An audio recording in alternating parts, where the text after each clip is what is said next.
오늘도 빨간 버스를 타요. 난 경기도에 살아요. 늘 금방 갈 수 있다 말하지만 썩 가깝지는 않아요. 그만큼 좋아서요. 당연히. Assalamualaikum teman-teman. Kembali lagi di channel YouTube aku, Suci Syafitri. Nah, pada video kali ini aku akan menjelaskan tentang hubungan antar unsur intrinsik, tema dan alur pada cerpen Menjelang Lebaran karya Umar Khayyam.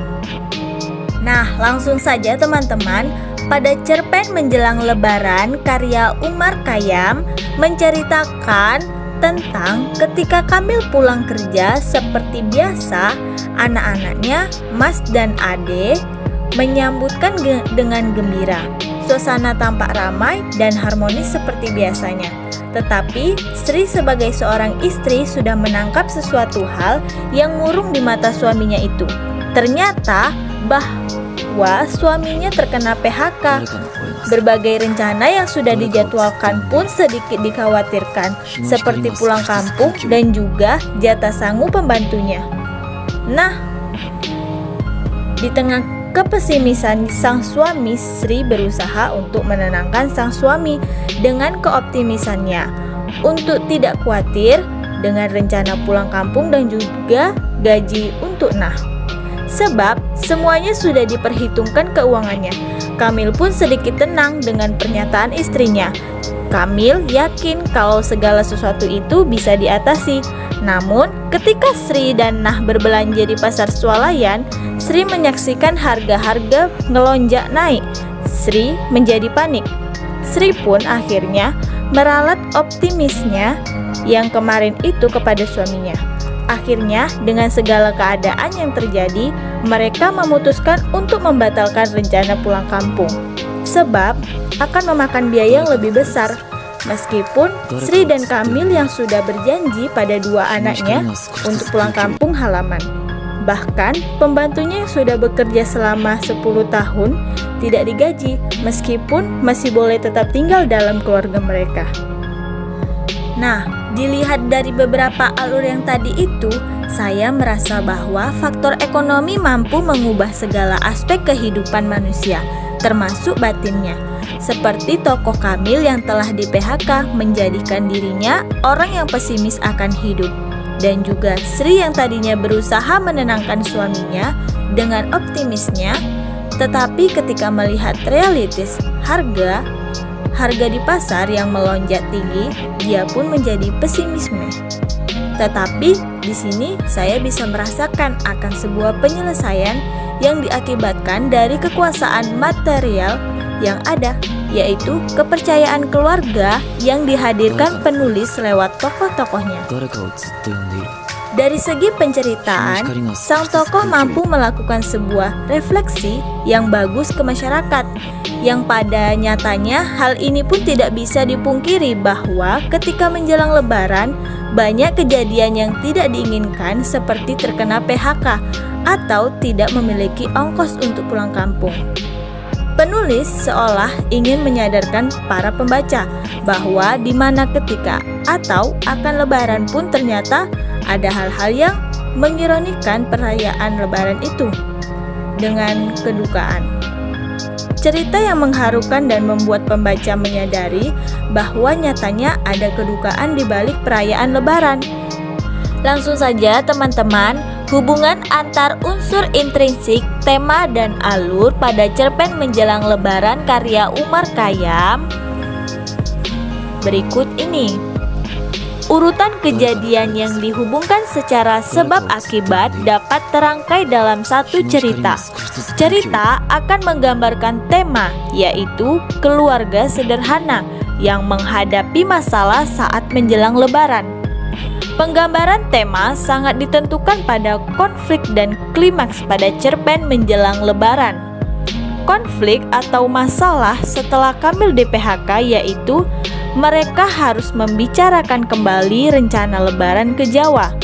Nasib Nah, kehidupan sehari-hari, mengatakan kepada anak-anaknya mengenai rencana Lebaran. Klimaks cerpen ini terjadi saat bagaimana seharusnya mengatakan kepada Nah untuk memberhentikan sebagai pembantu rumah Kamil. Tetapi masalah yang ditimbulkan karena PHK dapat dirundingkan. Adapun hal yang merujuk pada tema dimulai dengan rencana untuk mudik lebaran ke Jawa harus diperhitungkan lagi. Lantas, Nah apa masih harus tetap dipertahankan sebagai pembantu mereka sepulang kampung dari desanya nanti? Dan selanjutnya, bagaimana mereka harus merentang-rentang anggaran belanja rumah tangga mereka sesudah nanti suaminya menganggur. Maksud Bapak apa, Pak? Ya, maksud kami untuk tidak lagi memperkerjakan kamu lagi sesudah lebaran yang akan datang. Maksud kami sesudah kamu berlebaran di desa kamu tidak perlu kembali lagi bekerja di sini. Alur yang menunjuk pada hubungan tema dimulai pada paparan mengenai gambaran sebuah keluarga sederhana yang bahagia di bulan puasa. Rangsangan yang dialami tokoh Sri dengan menangkap gelagat suaminya, Kamil, gawatan dengan adanya pemberitahuan kepada Sri bahwa Kamil di PHK.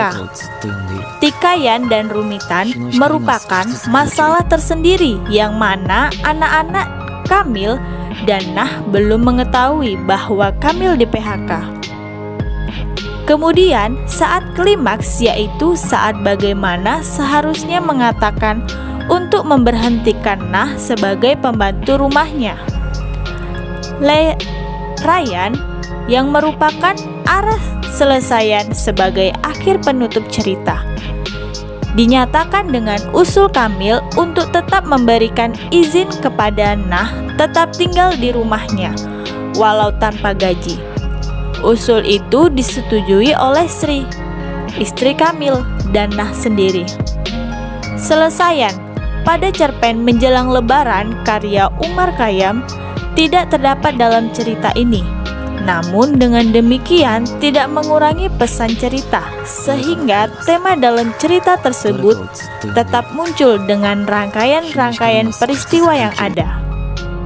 Nah, jadi kesimpulannya, cerpen Menjelang Lebaran berlarut maju karena dalam cerpen tersebut peristiwanya saling menyusul dalam alur tidak ditemukan selesaian, karena di akhir cerita mengambang. Hal ini terjadi agar pembaca mereka-reka cerita yang akan terjadi selanjutnya. Adapun konflik pada cerpen ini saat harus membicarakan kembali rencana lebaran ke Jawa, nasib Nah, kehidupan sehari-hari dan mengatakan kepada anak-anaknya mengenai pembatalan lebaran ke Jawa. Klimaks pada cerpen ini adalah saat bagaimana seharusnya mengatakan untuk memberhentikan pembantu rumah atau Nah karena kepala keluarga Kamil di PHK. Tema diperoleh kesimpulan bahwa keluarga sederhana yang menghadapi masalah saat menjelang lebaran. Hal itu ditunjukkan dengan harus dibicarakan kepada rencana lebaran ke Jawa, nasib pembantu dan kehidupan sehari-hari setelah di PHK. Mungkin hanya itu saja yang dapat saya sampaikan. Lebih dan kurangnya saya mohon maaf. Jangan lupa subscribe, like, dan komen.